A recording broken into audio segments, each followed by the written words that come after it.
Hi friends, in this video I would be showing two methods to install VLC Player app. Method 1. Select Apps tab from top.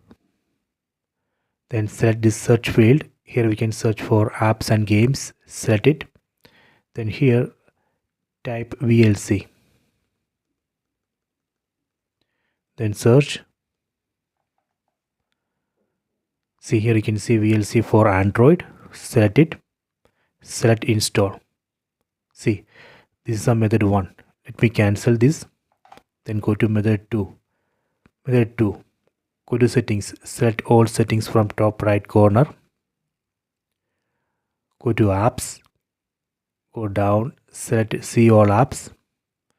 Then again go down. Select show system apps. Go down.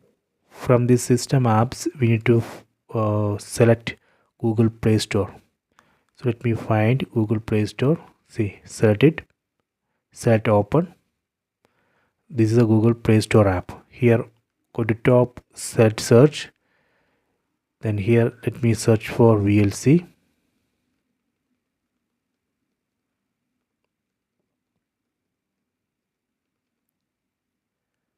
See, select install. This is a method 2. These are two methods to install VLC for Android.